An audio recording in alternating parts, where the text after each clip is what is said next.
Hello everyone, my name is Patrick and I'm here with my colleague Hadrien. We are representing National Bank of Canada, one of the biggest financial institutions in Canada. And we're here to present our work on generating synthetic transactional profiles. Let's start by giving you a little bit of context. In the last couple of years, Canadian institutions had major data breaches.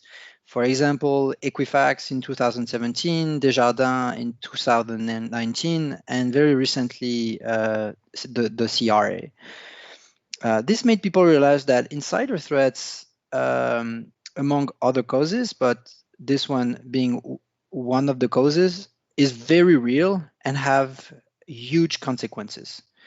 Giving access to sensitive data to an employee is always a risk. But of course, you also want to bring value to customers with data. So that's the challenge we face as big institutions. Many teams are working on these questions at NBC, following industry standards, of course, but with my colleague Hadrien, we wanted to think a little bit outside the box, and we asked ourselves, what if we could simply get rid of clients' data in our data science projects?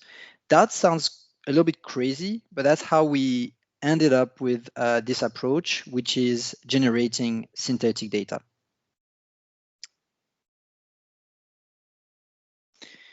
As a first use case, we chose transactional data.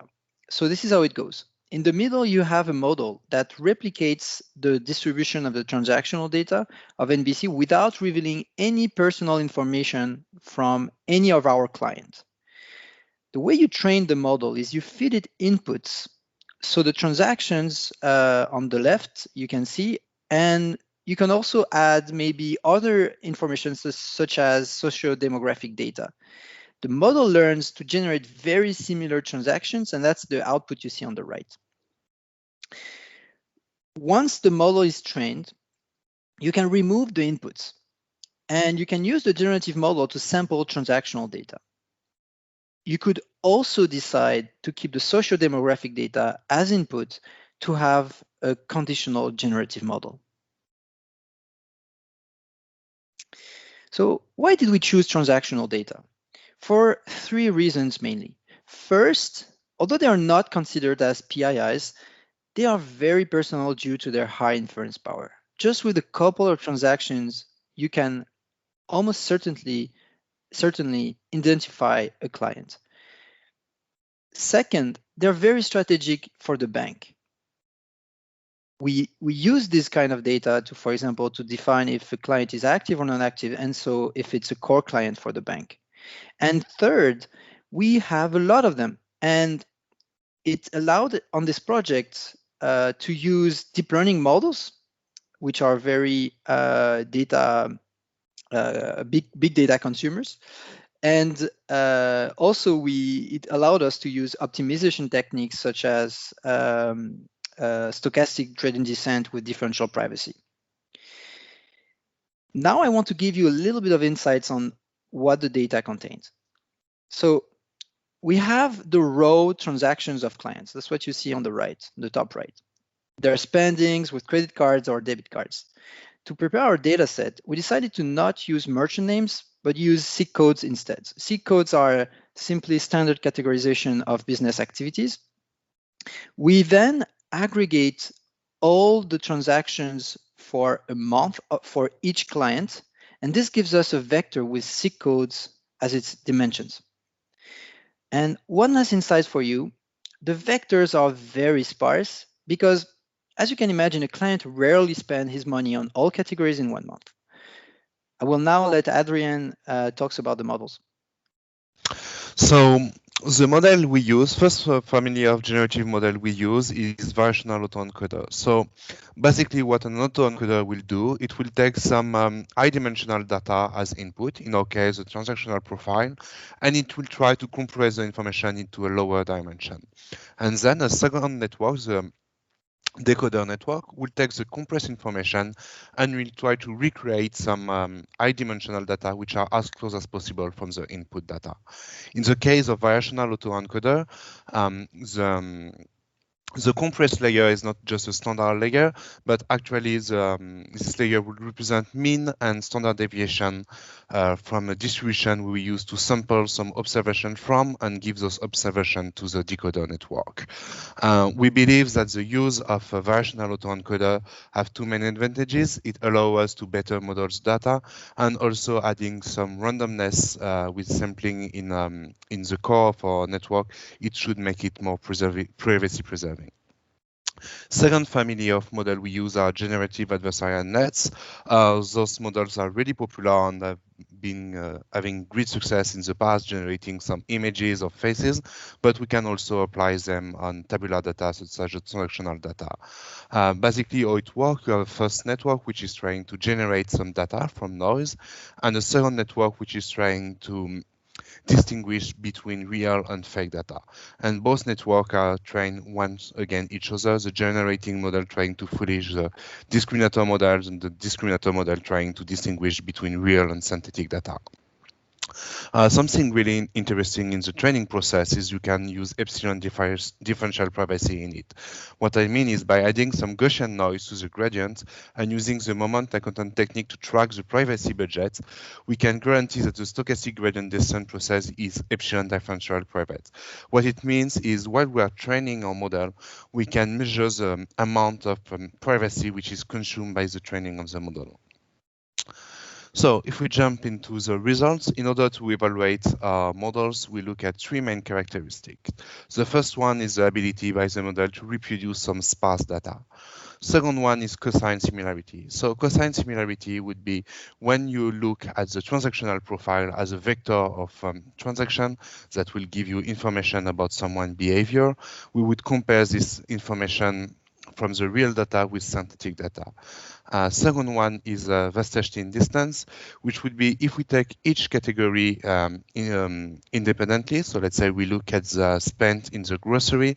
We will look at how good the model is at reproducing grocery spend with comparing the Wasserstein distance between the true and transactional data. So Wasserstein distance is for one category, how good the model is, and the cosine similarity is for one transactional profile, how close it is to the real data.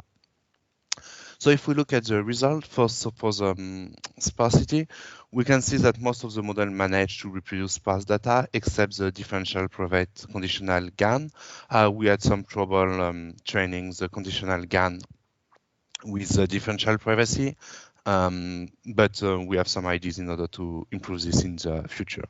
If we look at the Wasserstein distance, we can see that the variational autoencoder models provide some great results and really good prediction synthetic data for this. We will look at the result in detail in the next slides. We can see that the DP variational autoencoder perform less good than the one trained without differential privacy. That's something to be expected since we are adding some noise during the training on the gradients. So the performance is not as good as the variational autoencoder, but still the results are really interesting. One of the main drawbacks when we are using the variational autoencoder family models is that the cosine similarity is not that great, which means the models are really good to reproduce some category of data if you take them one at a time. But if you look at the behavior of one client across all of the categories, the variational autoencoder has more difficulties to capture this.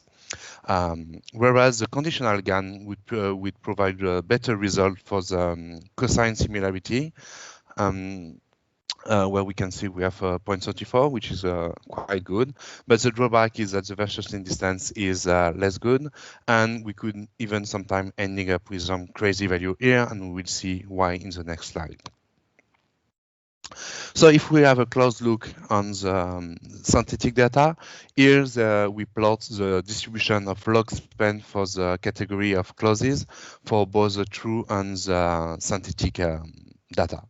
So first thing we can notice is that the model is actually reproducing some sparse data. We can see those huge spike in spent of $0. Maybe the synthetic data are a little bit less sparse than the true data, but still the data produced is really sparse. Second thing that we can notice is even if the model is able to reproduce some zero data and some spans that are different from zero, most of the time we end up with those kind of distribution where the amount of data that is the amount of money spent generated by the model is not big enough compared to the real data. Those data should be more stretched to the right. And lastly, some interesting point, and we weren't expecting this actually. The generative model was also able to generate some more extreme value. What I mean by extreme value is if you look at spend in closes, most of people would spend maybe a couple of $100 monthly in close, but some people or organization may spend much more money, maybe some dozen of thousands of dollars. And the generative adversarial network were quite good at capturing and recreating such observation. One drawback is they were too good and they were producing sometimes some crazy observation with maybe people spending billions of dollars in close, which was not realistic given the data. That's maybe due to the GAN form and the fact that we are training on the log of the data, and when we are detransforming it, it can produce some crazy value. And those crazy value would explain the really large value for the variation distance we see in the previous slide. Now, if we look at the result provided by the variational autoencoder, I would say that the key insights are the same. We can see that the distribution is even better, which makes sense since we have seen that the variation distance is much closer. It's also interesting to see that the variational autoencoder also was able to create more extreme values, but without having the same issue as the GAN as creating some crazy values. Lastly, some really interesting point is that our synthetic data was able to conserve some additive property of the original data. What I mean by that is if we create new spending categories that we would call most common, which is the sum of the spend in some of the most common categories. So let's say we would add the spend in grocery, restaurants, pharmacy and drugstore, maybe some other categories closes, and we would create one super category with the spend in all of those categories. We'll see that the distribution of the data between the true data and synthetic data are quite close. And this is really interesting at the bank, where typically we would use some super category like this to measure how active a client is with his credit card, given the dependency the spend he would do on key categories. So this is really promising result for the bank. In conclusion, we say using deep learning technique, we're able to reproduce some of the dataset main characteristic, and that's really interesting.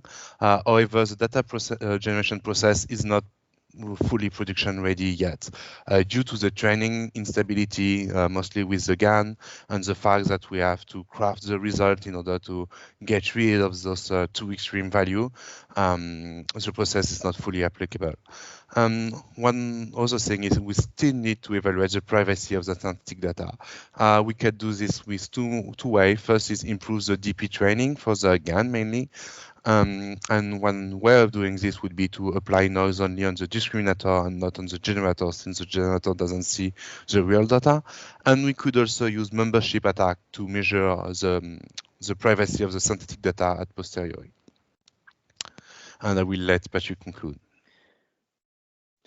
Thank you, Hadrien. Let's finish by talking about applications in the next 5 years. So our main objective with this project was to bring awareness on the fact that anonymization is not robust, and we shall use privacy-preserving data science instead.